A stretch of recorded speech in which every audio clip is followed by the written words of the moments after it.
everyone, welcome to my channel and my studio, which is where I paint whenever I'm not in my lovely little camper sky. Today is the first time I'm going to be doing a tutorial style video for you. So it's a longer one, but you can paint along with me as I paint this gorgeous little Freesia Bud. I keep it really simple. I'll talk to you about all the materials that I use. We're only using 3 paints to paint this. Stay tuned as well, because later in the video I'm going to be telling you how I could be sending you this Freesia painting for free. Yeah, let me know how you get on in the comments below, or if you have any questions, pop them down there and I'll get back to you. I hope you enjoy it. So let's talk a little bit about the materials that I'm going to use for this painting. The first thing to say is I'm just working on a piece of plyboard that you can get cheaply from most hardware stores. I've then cut a piece of Archer's hot pressed watercolour paper, which I've taped down with gum tape.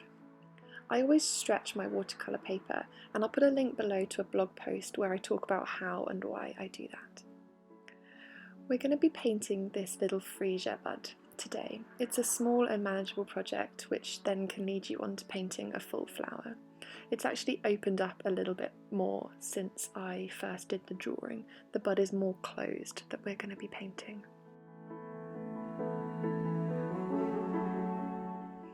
Next we'll move on to paints. I almost always use Winsor & Newton's Artist's Quality paints, and the 3 that we're going to be using today are French Ultramarine, Winsor Yellow and Permanent Rose. I would have preferred to use Winsor Lemon, but I had run out, so I am substituting it with Winsor Yellow.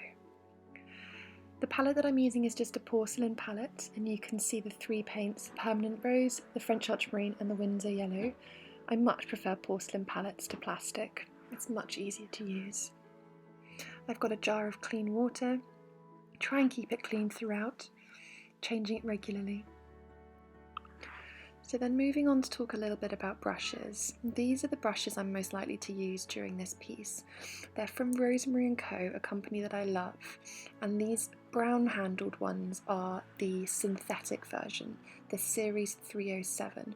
I really like the point that you can get from them.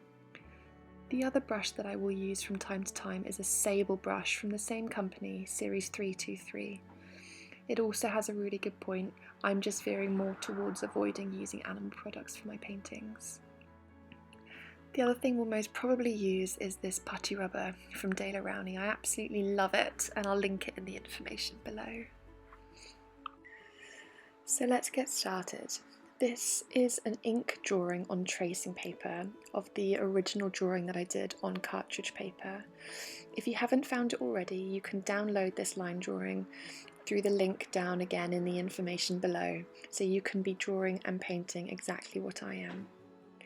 Before moving on to the stage that you're going to see now, I've already put pencil on the back of this tracing paper, so now when I'm drawing over the top, it's going to leave an imprint, as you can see here. I'm going to speed this up a little bit for you now. And essentially we're transferring the whole of the drawing onto the watercolour paper. There we go. If there are some areas that are a little bit too pale, then you can just use a pencil just to darken them up very slightly so that you can see clearly what you're doing. And likewise, if there are any areas that are a bit too dark, then we can use a putty rubber to just lighten them very slightly.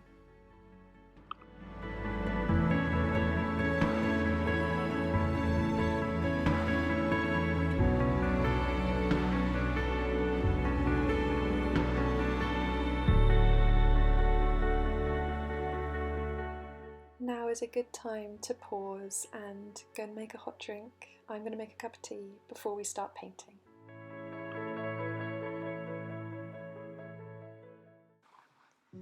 So welcome back. There's one more brush I need to introduce you to before we get started, and that is this one. It's a short flat, again from Rosemary & Co. Well used, as you can see. I love it because it's synthetic. It works really well for mixing and also for lifting paint off the paper. So what we're going to do next is start preparing a couple of our washes. So with that mixing brush, I'm going to get some of the permanent rose and make a nice, quite wet, watery wash out of just that colour directly. And then I'm going to do exactly the same for the French ultramarine.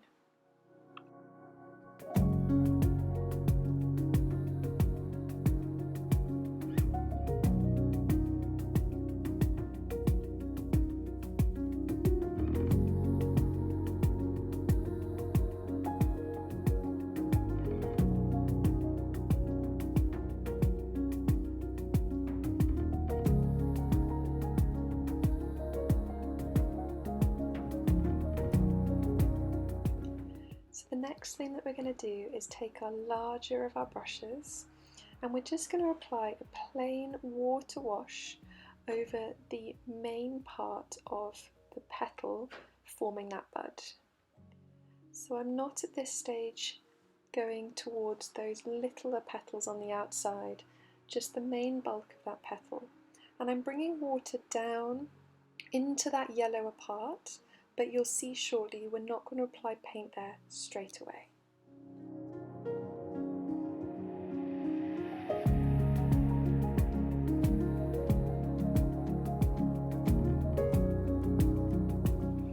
Next, we're going to take our smaller brush and pick up a little bit of the permanent rose mix that we prepared earlier. We're going to apply this into the wet water wash. Now, you need to make sure that the water on the paper is sort of glistening. You don't want puddles, but you don't want it to be too dry. Here I'm just testing it, and my paper is a little bit too dry, so I'm going to add a little bit more water using my larger brush before I carry on applying my paint. I'm just dropping the permanent rose in, particularly just to the tops of the petals. The reason is, from what I can see looking at the flower and the bud in real life, is that there's a slightly more pinky tone to the top of the petal and down the middle than there is to the outside.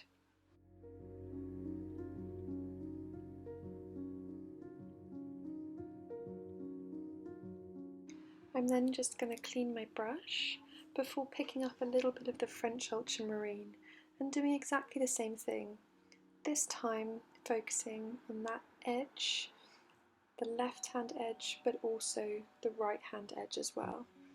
I'm making sure to preserve my highlights, which is particularly the left hand side of the petal, and the shadow is more on the right hand side, right on that edge.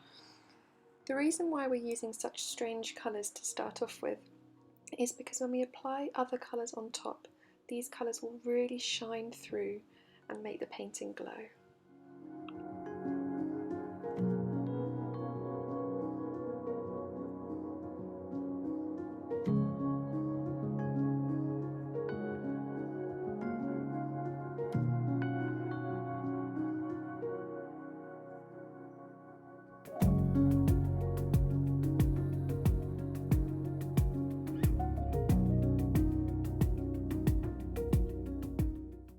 If you feel you have a bit too much paint on the paper or in the wrong places, you can just use a clean damp brush just to lift off back to the white paper. I'm going to leave this now completely to dry.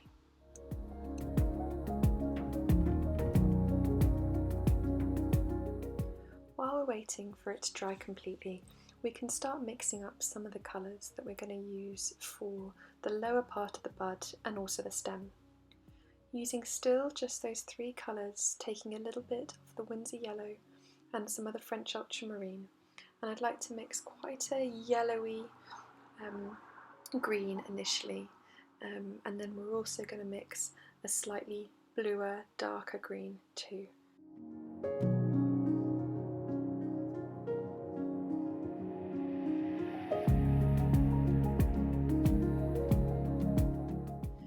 make green a little bit more natural, you can take the tiniest bit of the permanent rose and it will just knock back the intensity and brightness and make it a little bit more natural.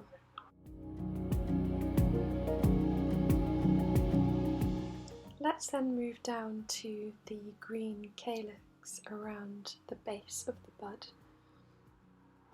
Again, I'm just applying a water wash first of all, before starting to lay down a little bit of colour. When you're painting any flower, always remember which way your light is coming from.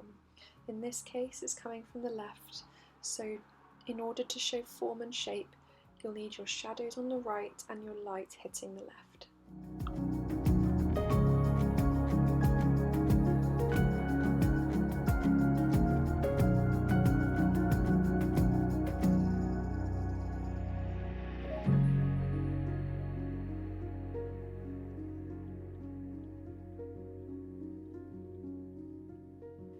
As soon as I can feel that the paper is starting to dry, that's when I know that I need to stop working on that area and just let the paint settle and dry before continuing on. Next, we're going to mix up a nice purple colour with the French ultramarine with a little bit of the permanent rose added, and then a slightly pinker version with a little bit of French ultramarine added to more of the pink. So we end up with a bluer colour and a pinker colour.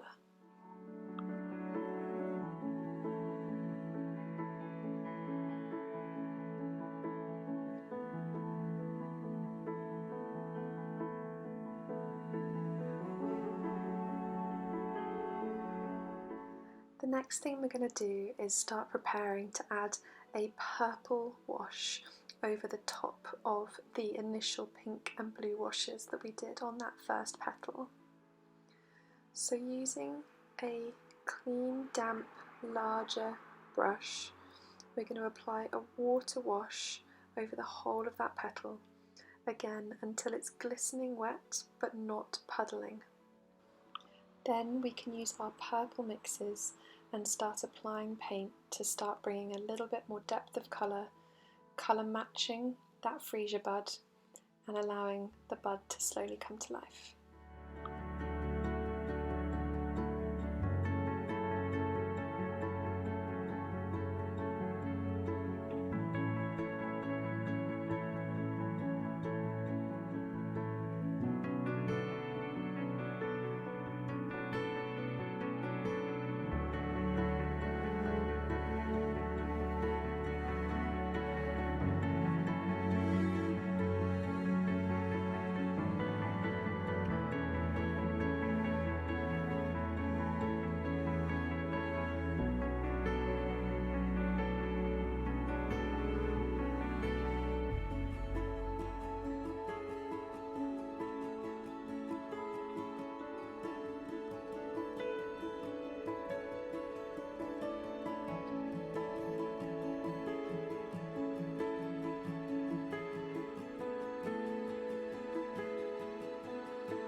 While that's drying, we'll then move on to carrying on with the green at the base of the bud.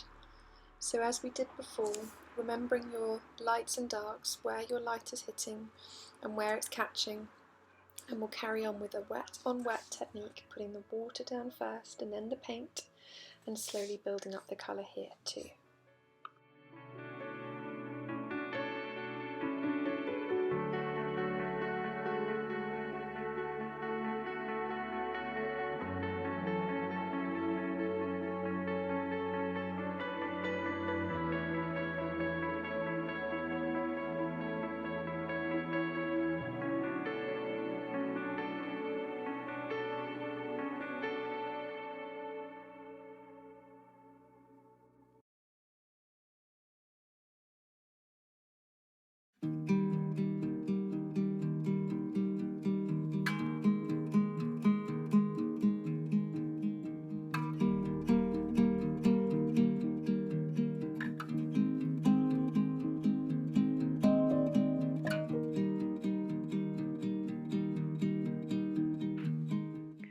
The next thing I'm going to do is take my small brush and just start filling in some of the other little petals around the top of the bud. I'm just using a dry brush technique here, so I'm not laying down washes because the areas are so small, but I'm still thinking about my lights and my darks.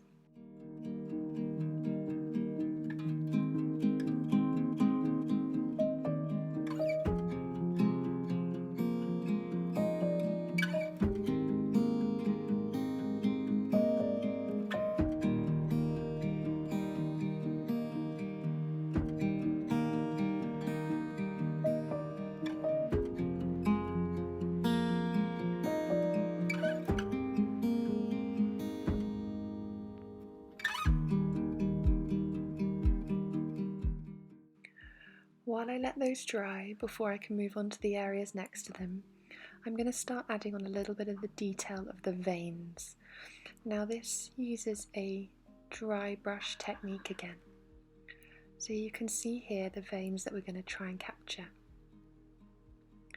So making sure that your brush isn't too wet and that you can get a really fine line, you may want to practice this on your paper first. Slowly draw down the lines that you can see in the Freesia on the screen now. It will also start to give the bud some shape and form.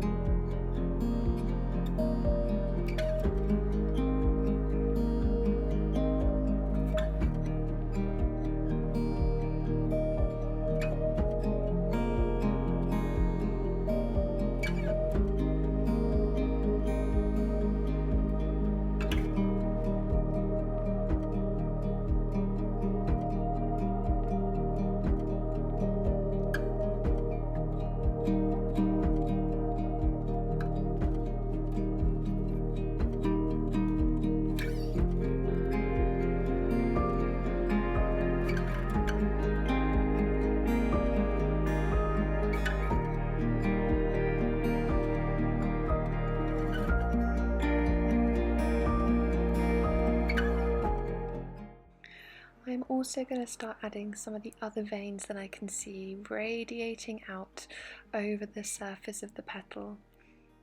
This needs a really fine touch. I always say to students that you're just tickling the surface of the paper.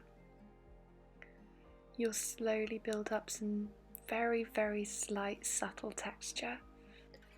Don't worry if it appears a little bit too much at times, because we are going to be putting another wash on top shortly, which will soften it all down even more into the paper.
whilst that's drying, I'm just going to take the opportunity to fill in a little bit more of those details around the top petals, using again just a dry brush technique.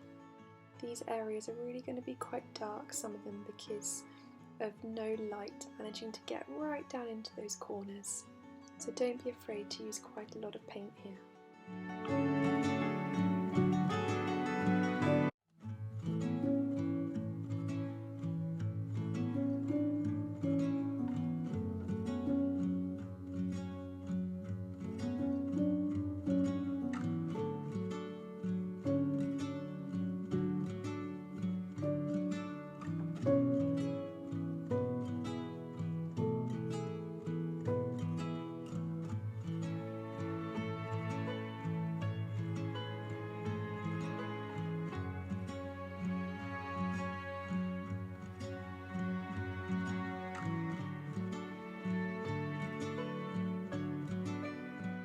We're going to move on now to the base of the bud, particularly this yellow creamy area at the bottom. We're again just going to use a wet on wet technique. I'm just going to add in a little bit more pencil detail where I've lost a little bit. That wet on wet technique to build up that depth of colour. Be careful not to go too dark with the yellow. As you can see on that bud, it's quite pale as it merges into the purple. Getting the blending right between the yellow and the purple is hard because you can end up with a bit of a grey colour. A little bit of that isn't the end of the world because there are some tonal greys in there, but we don't want it to end up muddy.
I'm going to start bringing a tiny bit of purple into those yellow areas underneath that main petal.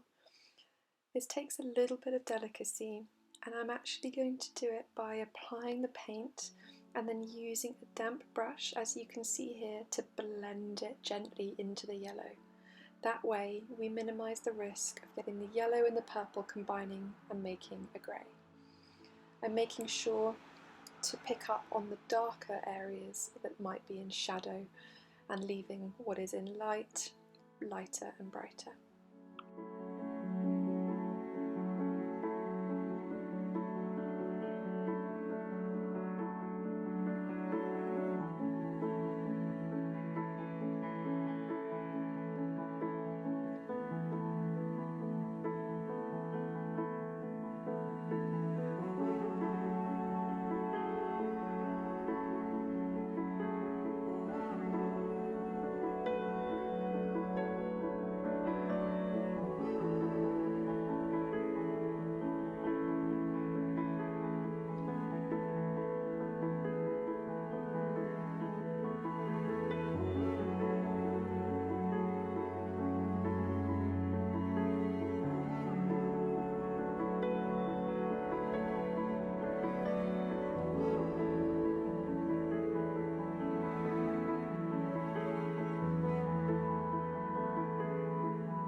Once I'm happy with those small areas of washes, I'm now going to add in some more of those detailed veins coming down into the very base of the bud. I'm using the purple mix for this, but I'm also going to be using a little bit of green to tie in the colours all together.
Here I'm just adding a little bit more definition and shadow to that right hand side, just again to show the shape and form.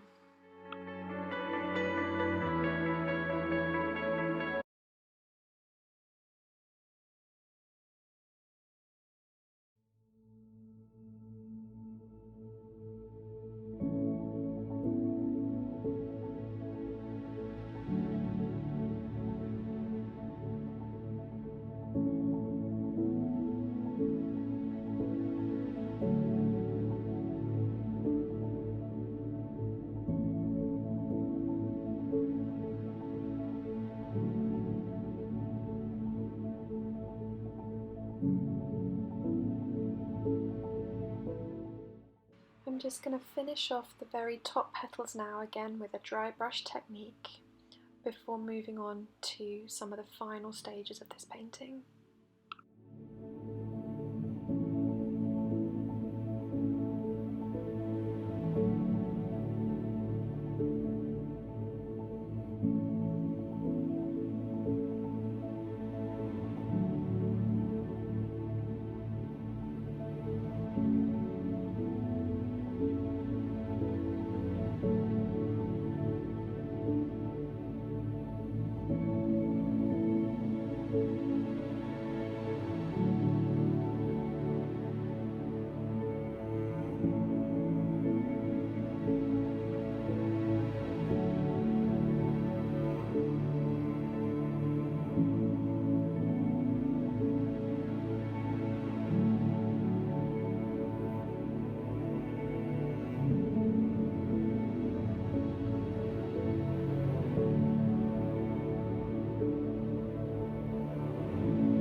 Now we've built up and balanced a lot of the detail, I want to move on to doing a final wash over all of that lovely detail that we captured in that top petal.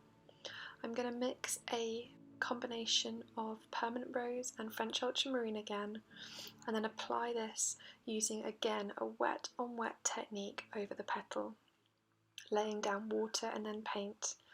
Now you do need to be a little bit careful when you're applying the water not to lift up the paint underneath. So try and cover the petal in as fewer brush strokes as possible.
Now we can move on to the final part of this painting. Well done if you've stuck by me so far.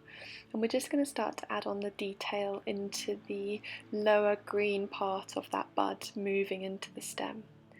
So I'm mixing up a fairly dark and fairly strong mix of the French ultramarine and the Windsor yellow, and I'm just going to start applying some gentle lines, just showing the texture on the surface and also the shape of those green structures.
Now that we've got that green in and that dark tone indicating the shadow, we're very nearly there and very close to calling it a day. What I would suggest at this point is just scanning over your painting and reviewing if there are any little areas that need touching up, any darker tones that need to be even darker. Step back from it and just have a look.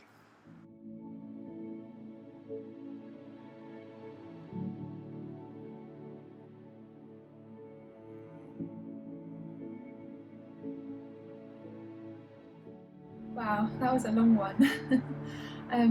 Thank you for watching, and I would love to hear from you if you came away with something that you were really proud of if you got through the whole video, so do let me know. I said at the beginning that I wanted to give this painting away to someone just as a little thank you for sticking around and watching my channel. All I'd like you to do is just like the video, drop a comment below, and then click subscribe, and this could be on its way to you. I'll see you soon.